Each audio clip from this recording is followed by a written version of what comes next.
The broadcast is now starting. All attendees are in listen-only mode.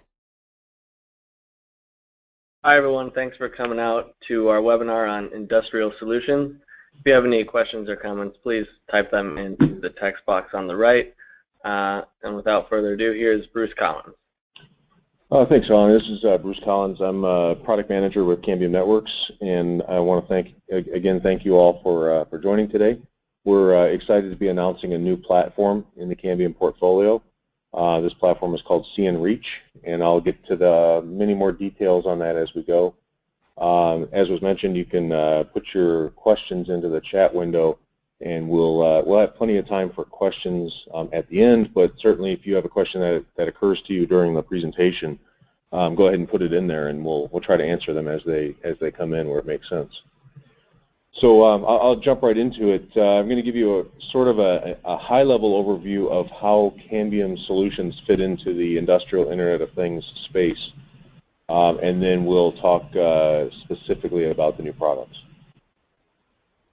So Cambium Networks has been in the industrial space for many years, and you'll see a lot of discussion in the press about the Internet of Things and more narrowly the industrial Internet of Things. And one thing it's worth stepping back and looking at is to say, well, we're delivering solutions to the industrial verticals today and have been for some time. And those applications are things like you see on the left here, SCADA data solutions, controls and sensors, remote office access, using our Wi-Fi hotspots, the ability to deploy remote access into remote areas. Video surveillance and security is certainly a central tenet of our capabilities. Lease line replacement, being able to move from public networks over to private networks and therefore reduce the monthly operational expenses that are associated with those subscription services and move to a model where you're completely in control on a private network. And then supporting the metering infrastructure. And what a lot of these applications have in common and across all of our products is we're really going after solutions that have a wide geographic area, lots of points of presence, and the need to move or transport data confidently and confidentially, so reliably and securely across that wide area network.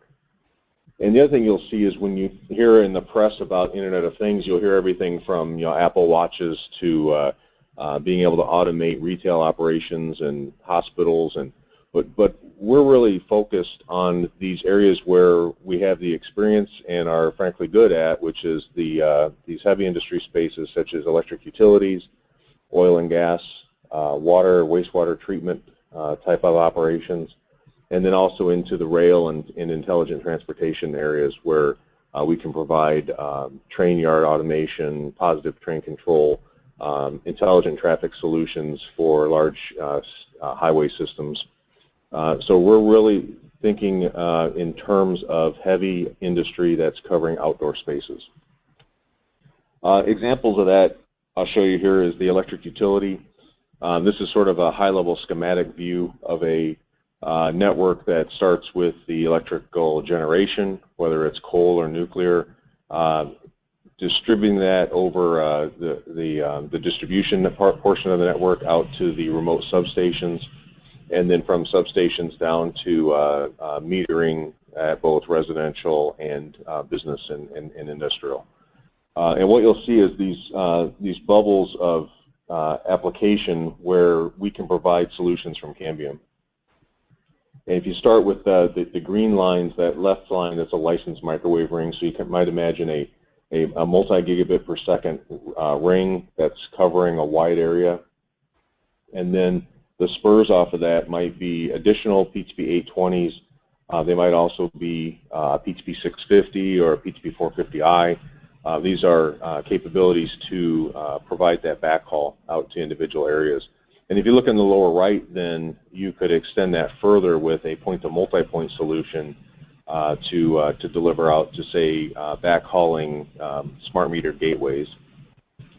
And what we're introducing today with cnReach is the ability to further extend those applications and talk particularly to RTUs and PLCs, talk to sensors that might be at those substations, and transport that data back to the NOC where the process control and monitoring can take place. So we see this as an extension of what we're doing today and allowing us to serve electric utility operators with a wider set of functionality.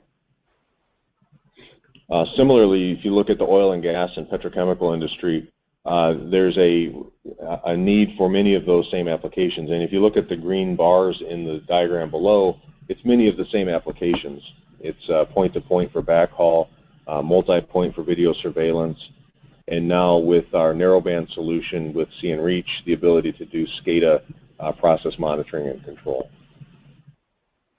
But ultimately, the transport technology is very similar as we move from the utility space to the oil and gas space.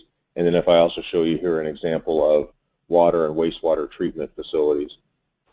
Again, you'll see very common themes across this, which is high-capacity rings, high-capacity backhaul, multi-point for access, and then narrowband for the critical infrastructure process control. And this kind of results in a chart like this, which has all of our products that contribute to industrial IoT. Starting at the left, you have the PTP-820 that does licensed microwave. We have our 650 and 450i in a variety of spectrum that's doing sub-6 gigahertz backhaul for near and non-line of sight. We have the 450i platform for access, aggregation of gateways, and video surveillance. We have our cnPilot product, which especially with the E500, which is a rugged outdoor 802.11ac hotspot. And then what we'll introduce and discuss today is the cnReach N500, and that's for narrowband control and monitoring, and initially in the 700 and 900 megahertz bands. And what you see across the top of that table is what ties all of these together and makes for an end-to-end solution. We have our cnMaestro management solution that provides a single pane of glass view into what's happening across the network. So whichever of these sleeves of products that you choose to deploy, you can manage what's happening with those. You can see on a geographical map. You can see on a hierarchical view of what is the end-to-end path from where the bit leaves the NOC to where the bit arrives at the sensor. And you can do troubleshooting and fault management as well from a single view. And then similarly, we have our LINKPlanner planning tool, which is useful for doing a couple of things. One is it can tell you where can I achieve connectivity from point A to point B. What's the best technology to select? So I can, within the same LINKPlanner tool, I can say, well, should I use a licensed microwave? Should I use unlicensed point-to-multipoint? Should I use a narrowband cnReach? So I can do these trade-offs and what-if scenarios between the different products all within the same tool. And then LINKPlanner also generates a complete design document, proposal document, and bill of materials for identifying exactly what's needed to deliver that solution. So with that as sort of a backdrop in how the Cambium's IIoT portfolio fits together, let's talk about the narrowband solution itself. If I step back and look at those different verticals, the applications that we focus on with cnReach are sensors and automation for the oil and gas utility, distribution, substation automation, again, monitoring and control and sensors in the electric utility space, and then again, sensors for water and wastewater. Now, the application and use of cnReach is to transport the data from the sensor back to the NOC or back to the control center. So we're not, Cambium is not in the sensor business, but we're in the transport business to make sure that the data as it exists in all these different islands around a wide area network in a large geographic area, we are able to provide the transport or the data pipes back from those remote areas back to the central location. And to give you an example, here's a very simplified view of an oil field, and you can see in the upper left, you see sort of a network topology that shows point-to-points and point-to-multi-point links, all connecting over a wide area network back to, in this case, a SCADA master. Out in the field, in the remote areas, you have things like wellheads where you're pumping, batteries where you're storing the equipment, and then different separators and flares. And each of those devices has a number of sensors on them that need to be monitored. So, for example, you want to monitor pressure and temperature, and you want to be able to tell which hatches or doors might be open when they're supposed to be closed. And then you can also turn off valves and pumps and make sure that the operation is done in an automated fashion. And what we're able to do is with a lot of different connectivity options, bring that information back to the SCADA master. The traditional application is for process control, monitoring and control. What we see with all of the new capabilities coming from the data engineers and data scientists is additional analysis that can be done in these environments. So we're finding that there's even more need to instrument more locations, in some cases to support some of the analytics that are coming down the roadmaps from the different companies that are doing into that space. We do get some questions. There's a lot of text on this slide, but we do get some questions. Well, how does cnReach fit with networks like the LoRa Alliance, some of the proprietary public networks like a Sigfox or an Ingenue, and then how does it fit with some of the for a carrier network using 3G or 4G as a wide area solution?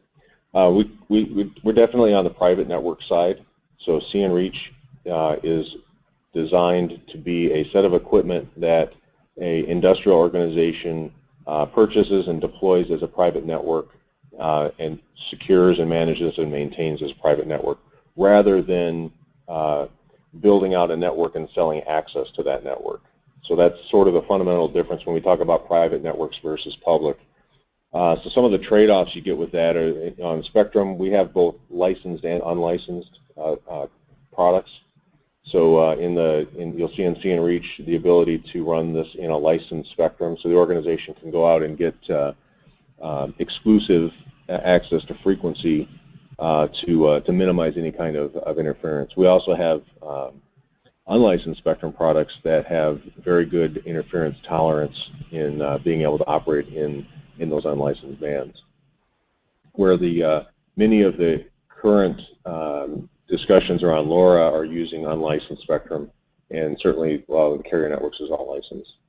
The coverage area, the public networks are going to generally be opportunistic, and they're going to deploy coverage where there's large population densities and large densities of industrial organizations that are closer to the population centers, where a private network in those very remote areas that we're going after needs to be kind of a bespoke deployment scenario, where I'm going to figure out what are those remote areas I have to connect, and I'm going to tailor a solution to those areas. Availability, generally a private network is designed to deliver critical infrastructure, meaning I need to be able to know if it's time to throw that switch. I need to make sure that that signal and that command is going to make it out across the network. Whereas a more traditional LoRa type approach is for metering and consumer type applications. And maybe I'm going to pull a device every 24 hours, and if I miss that pull, it's not really a problem to go out there and get that information the next day if I happen to miss one. So there is a very difference in the availability requirements. Funding is clearly different. With a private network, you're generally going to have an upfront capital expense versus a recurring operating expense with a public network. And that leads kind of the next one, which is devices, where I need to with a private network, I can buy it once. If it's a public network, I have to keep track of those devices. I have to understand when those devices go out of service, so I stop paying those subscriptions. So there's a lot of a whole additional level of overhead in device management when I'm working with an OpEx model. And then, of course, capacity. Just like coverage can be scaled or tailored to the requirements, capacity can be tailored to the requirements as well. And last but not least, security. Many of the oil and gas space, and certainly electric utility with NERC CIP compliance, have very specific IT and information assurance requirements. And maybe it's not always the same, and maybe certain areas of the network you have to have much more locked down security certificates, password controls, user access, and maybe it's less important in other areas. So you can kind of tailor the security configuration in a private network to the actual application. And oftentimes security and convenience are sort of a trade-off that needs to be made. The more secure the network is, the less convenient it is sometimes to use. So you can kind of tailor that to what the application requires. So let me introduce cnReach. This is the new narrowband platform. Some of the criteria that we looked at with this product in addressing those applications I've been discussing in the first few minutes here is we looked at a number of criteria. We looked at deployment flexibility. So we want to be able to take the same module and deploy it as either point-to-point, point-to-multipoint, traditional store and forward, or what I'll talk about in a bit here is an advanced store and forward where I'm actually using a dual radio. We know that some customers want to put optional digital analog I/O, so we have that built into the radio as an option. Supporting both licensed and unlicensed in the same product gives some additional deployment flexibility so that at least in the US, I have the option of starting out with 900 megahertz, the ISM unlicensed band, and then migrating over to the MHz band if and when I have access to licensed spectrum.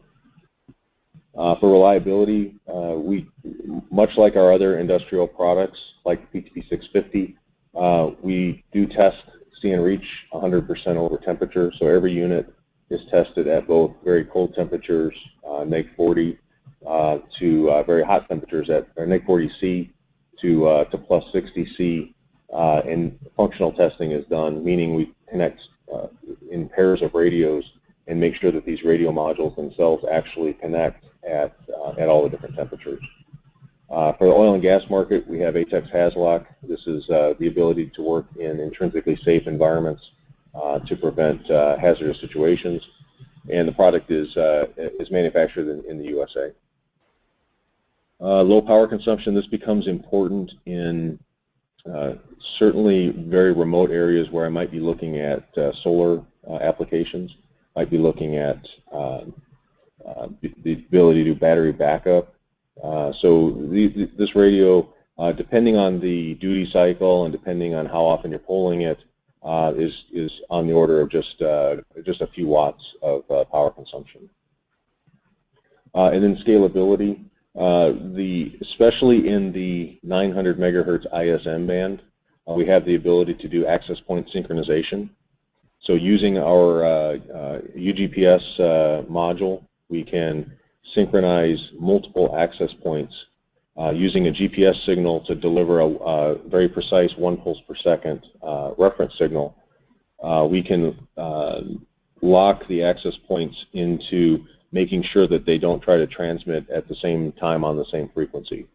In the unlicensed band, 900 megahertz, this product is a frequency hopping spread spectrum radio, which means it's continuously moving from one subchannel to the next.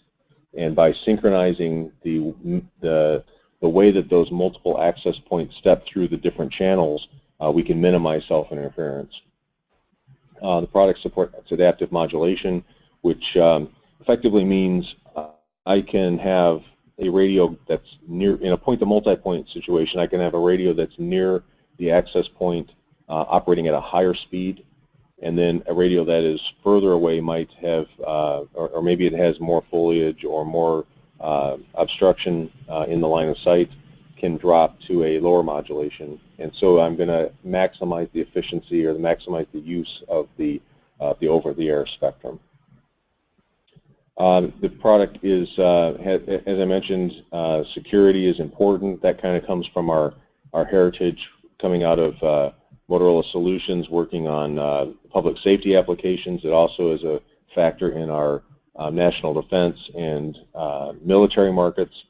All of those features that are required for security get baked into new products, and this product has, for example, the 128 and 256-bit encryption and password control, and you'll see incremental improvements and ongoing advancements in security as the entire industry moves forward on cybersecurity initiatives. And then last but not least is manageability. And I talked about both cnMaestro and LINKPlanner as being able to do that.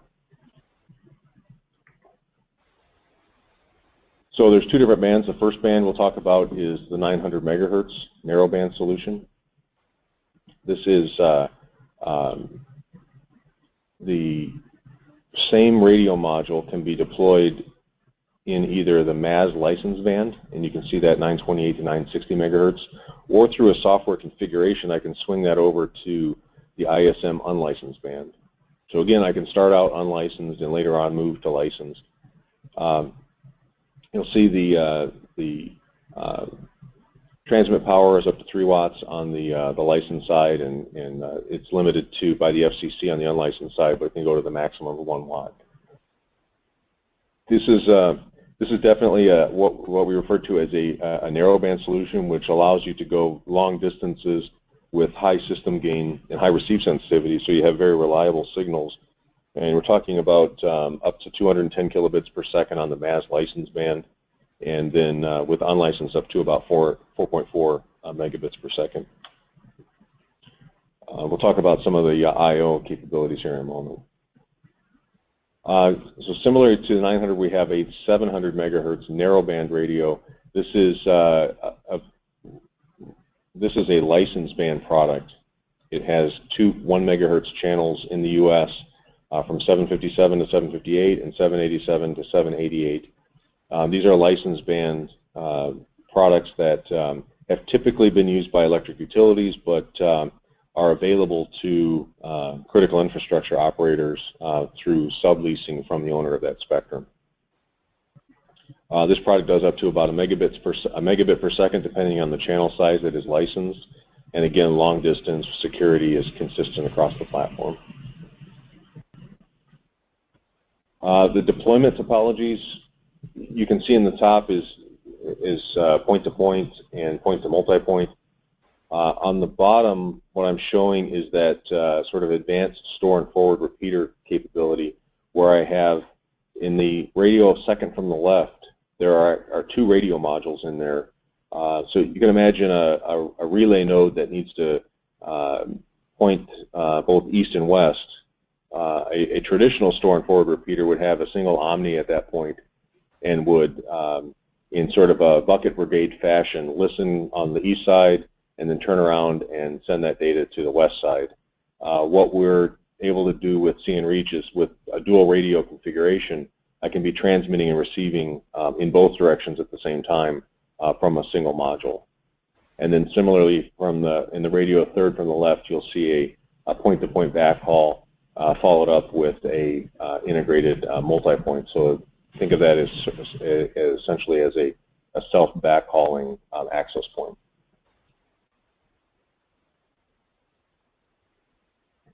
One of the areas that's important when we talk about process control and monitoring is the additional connectivity. Many of the applications in these heavy industries are coming from a series of legacy equipment that might be based on serial interfaces or even voltage levels for that need to be read as a switch contact closure or a voltage level coming directly off of a sensor.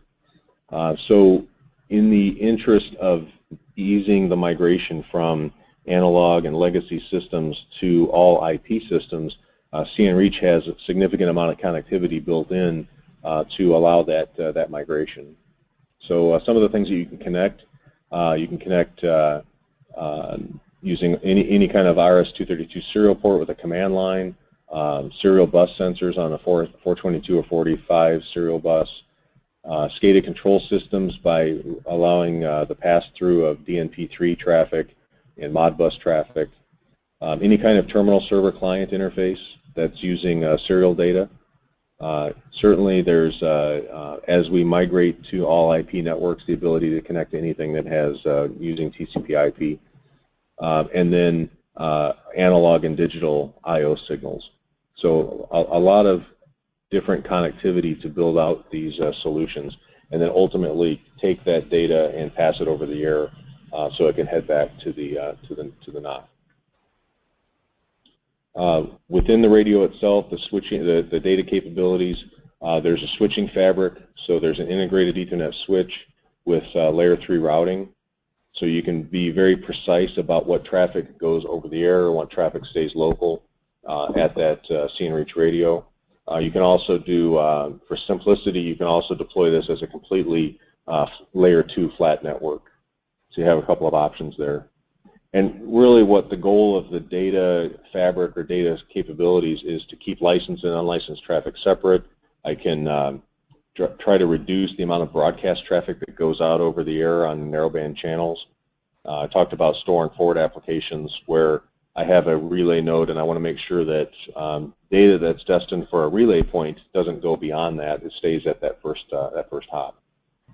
And then certainly sharing serial and IP networks as this migration occurs, being able to combine multiple data sources over a common pipeline.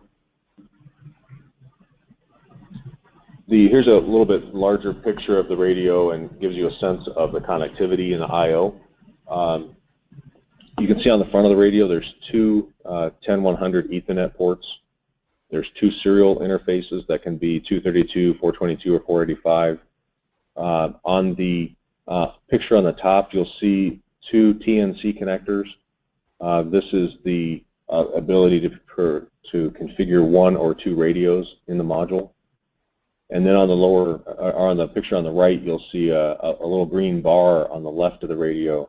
That is a optional analog digital I/O port that I can have up to 8 individual pins that can either read voltages or currents or counters or deliver or drive particular voltage levels. So I can, again, interface directly to a sensor if needed. I should also mention at this point that there is also a product that we call the I/O expander, and that's the ability to have all of this I/O and connectivity but without a radio. And so imagine this exact same module but without the TNC connectors on the right. That product is useful for adding additional I/O capability to a traditional Cambium, for example, a traditional Cambium PMP450i network. For example, if I had a multi-point network, broadband network that I wanted to add some serial devices to, or I wanted to add some analog digital I/O, I can add that to the network and then leverage cnReach, but then leverage the broadband capability to go over the air.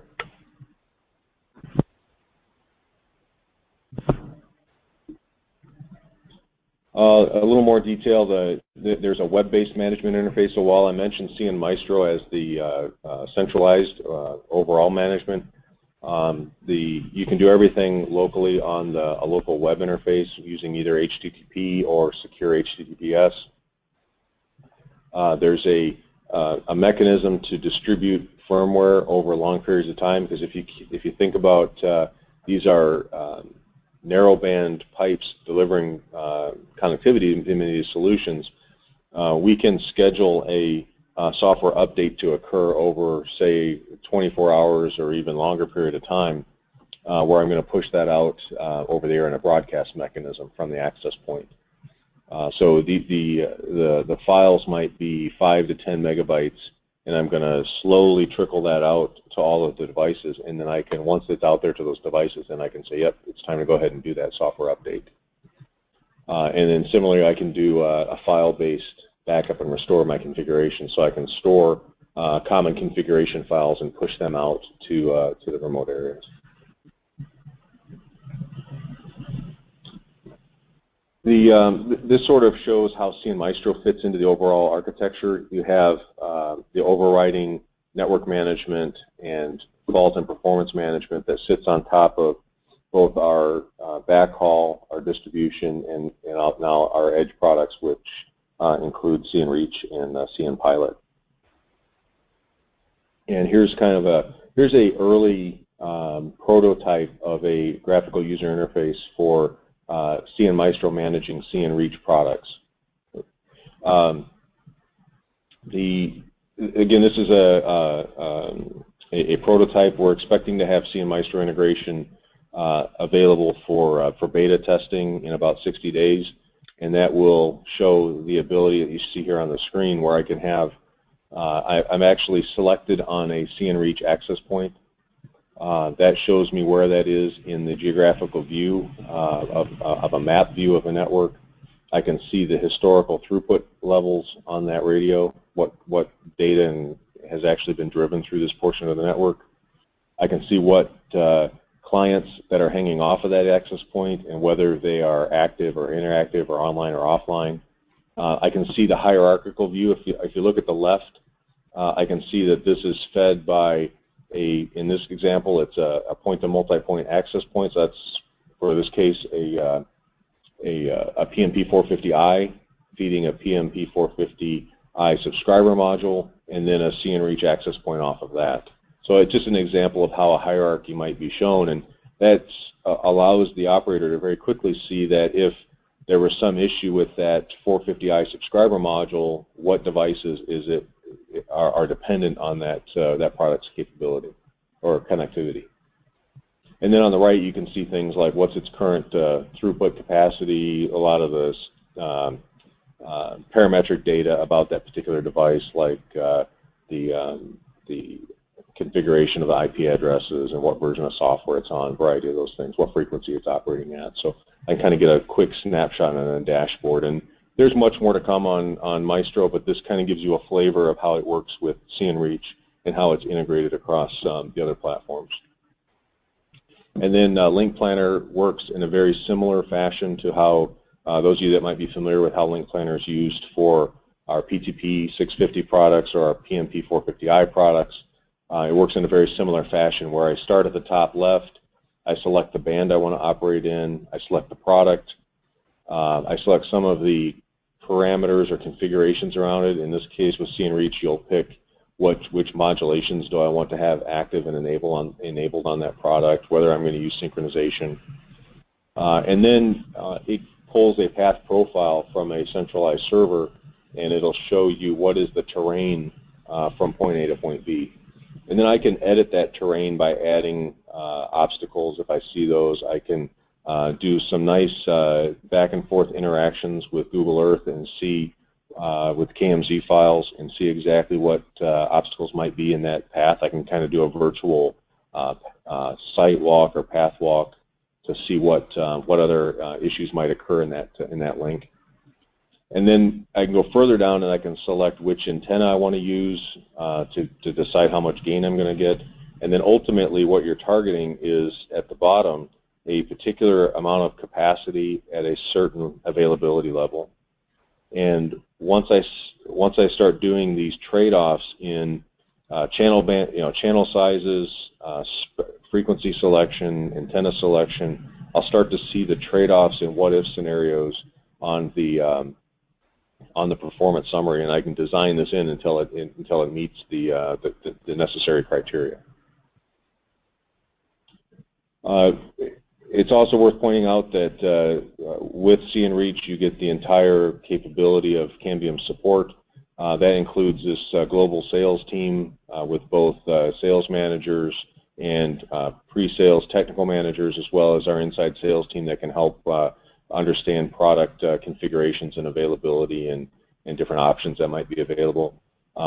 We sell cnReach through our connected partner Cambium Networks channel and distribution network. So we have lots of expertise in our different distribution partners, value-added resellers, and system integrators that can help help design these solutions.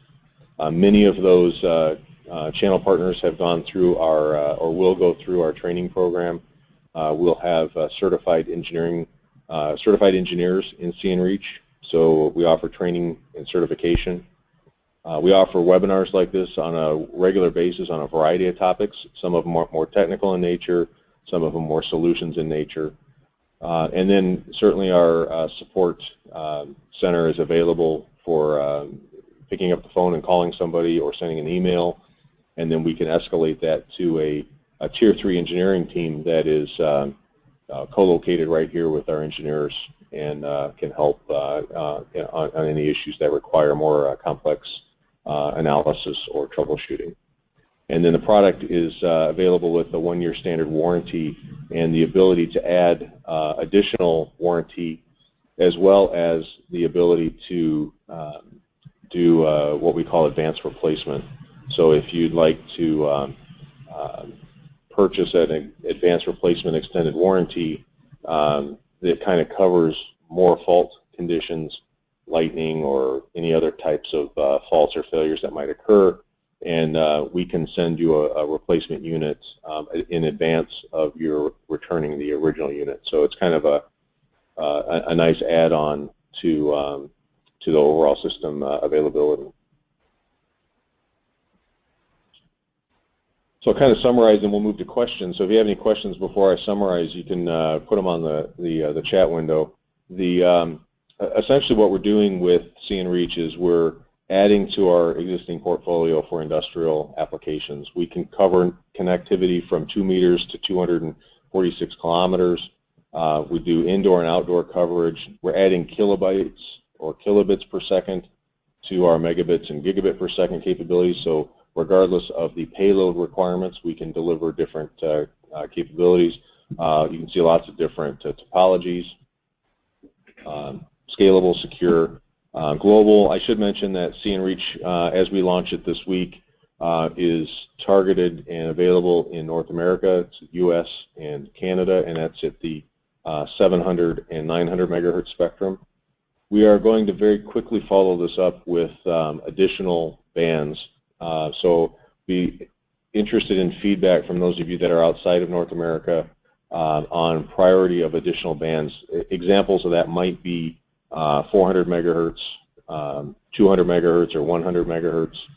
We also have some possibilities with this platform in the above 1 gigahertz spectrum, but those are kind of the areas that we're looking at. I'll pop up a couple things here. Social media, we have different ways to get information about these products through our Facebook, LinkedIn, Twitter, various ways of getting new information. And then we just yesterday opened up a cnReach area on the community, the Cambium community, that you can ask questions and engage in conversations with other users of the product. And we'll be posting more knowledge-based content and articles about cnReach as the product rolls out. I should also mention cnReach is available for order today. It's available. It will start shipping. The 900 megahertz product will start shipping in early October, and the 700 megahertz product will start shipping in November. So product is information is available on our website, and certainly through your channel partner or Cambium sales contacts, and then also through the website, as I mentioned. So let's pause there and take any questions that might come up. We'll come back to a cnReach picture here so we can. Okay, good. I see a few questions on the line here, so let's take a look at those.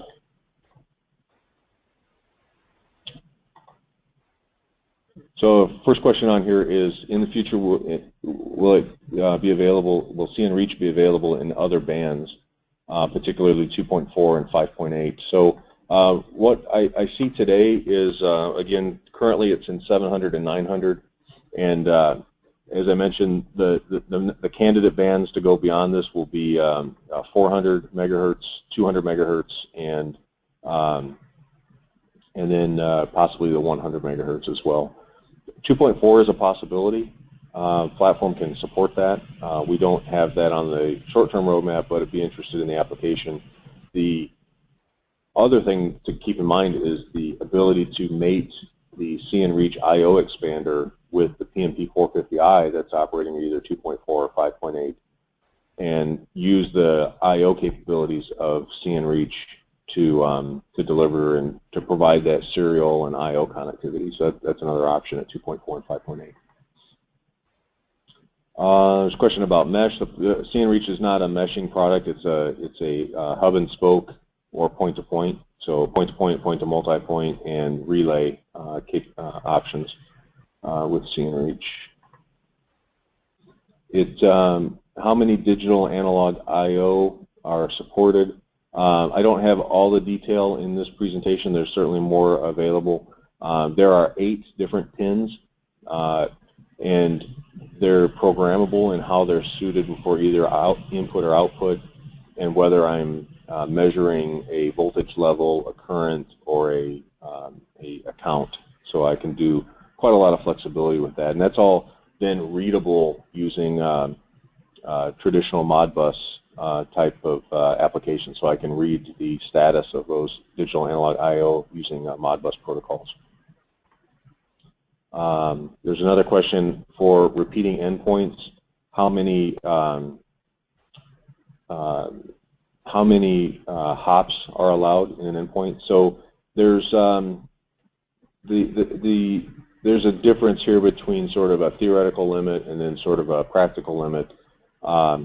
The practical limit is you're going to have in a repeating or repeater node, you're going to have shared capacity down that repeating site. So I would say the practical sense is sort of somewhere between 4 and 8.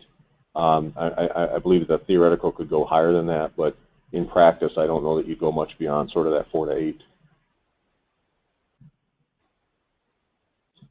Next question is around distances and near and non-line of sight performance. So with this, one of the key benefits of a narrowband solution is I'm transmitting and receiving over these very narrow channels. You can see here, let me go to another slide here. You can see in this case on a license 900, I'm sending on either a 12.5 to 50 kilohertz channel. And what that does is it concentrates the energy over a very small piece of spectrum. So I get even better system margins or system fade margin, which helps both with distance as well as for foliage penetration. So I have a narrow channel. I'm at a low frequency. I'm below a gigahertz, so I get very good propagation through foliage, and then I can also, using relay nodes, I can go even further if I have to say go around a particularly massive mountain or something like that. So this will provide significantly better range and foliage and non-line of sight penetration than a traditional broadband product, for example. So that's one of the key differences when I talk about narrowband. LINKPlanner will show that difference in that delta. LINKPlanner supporting cnReach, we expect to have a version posted by the end of this month that you'll be able to do point-to-point planning with cnReach, and you'll be able to see the difference there in how the system behaves.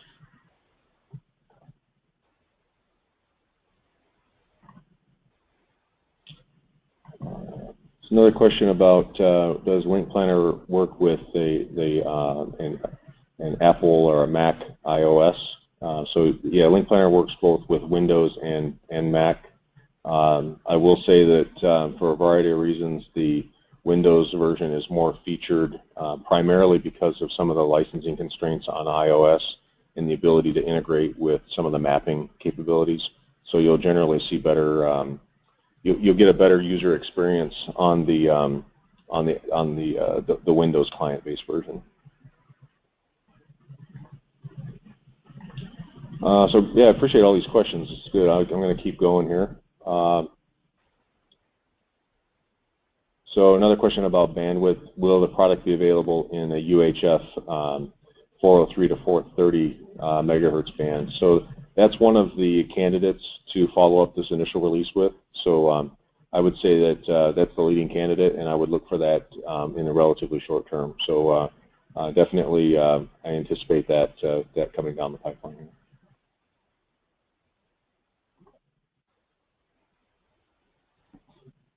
So someone says, well, why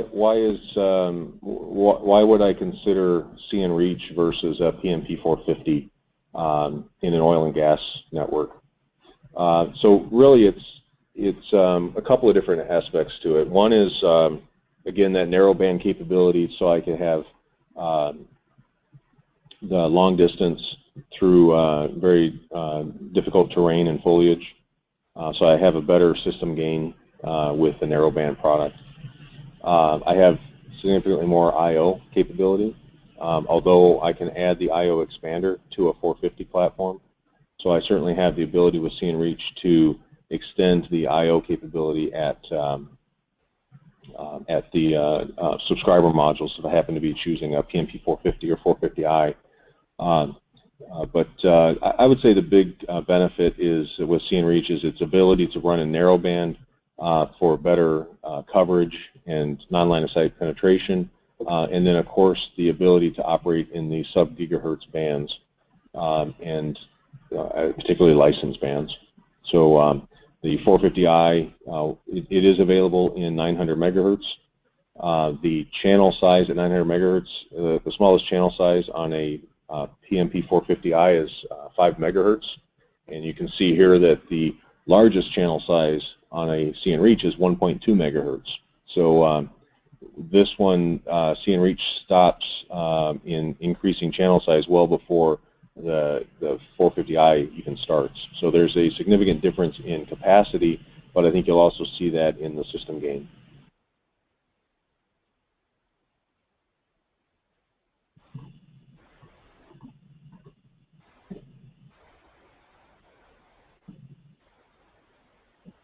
There's another question here about is the MHz band using full duplex frequencies? So the product is not. It's a half duplex radio.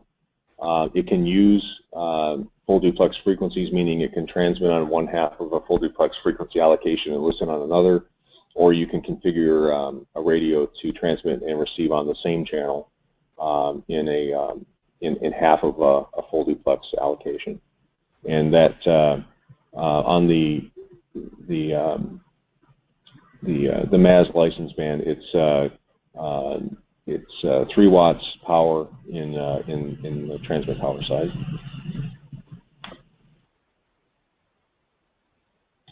Let's see, there's a question here. So there's a question about the ISM 900 megahertz product. So the technology that in the unlicensed band, the radio is using frequency hopping spread spectrum.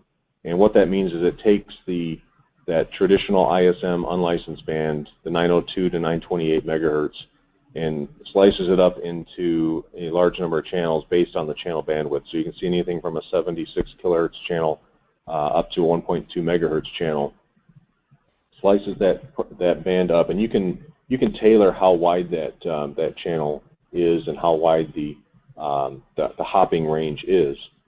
But the way that system then works is it starts on individual channel, and then through a configurable mechanism, you can either have it hop on a specific pattern, you can have it hop on a pseudo-random pattern, but essentially, again, depending on the channel size and the number of channels, the dwell time, or the amount of time it actually sits on an individual channel, is limited to a very a short duration. So it might be 60 milliseconds or so that it's going to sit on a particular channel, and then it's going to move on to the next one.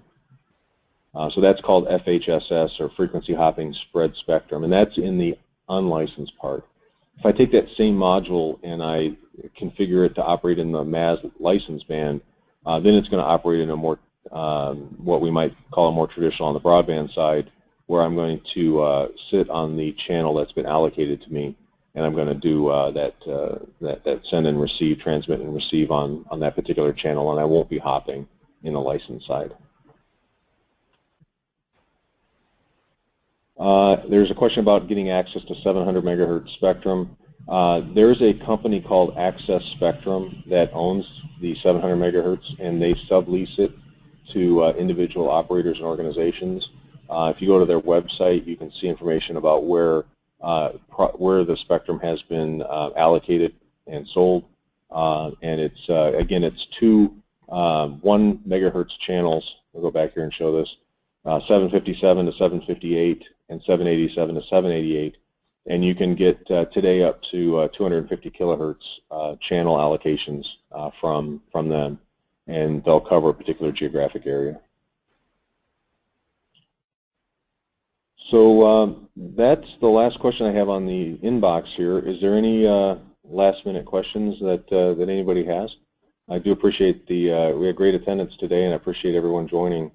And as I mentioned, there'll be a lot more information to come on the website. There's spec sheets, brochures, all of the data about the individual products. And then I mentioned that the product is available for ordering today, and will initial shipments will start in September, at the end of this month into the beginning of October.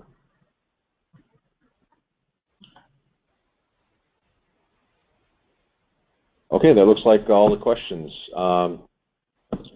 Once again, I believe we recorded this session, so if you wanted to check back on something, or if you wanted to pass this on, Colin, I think we'll have this posted somewhere.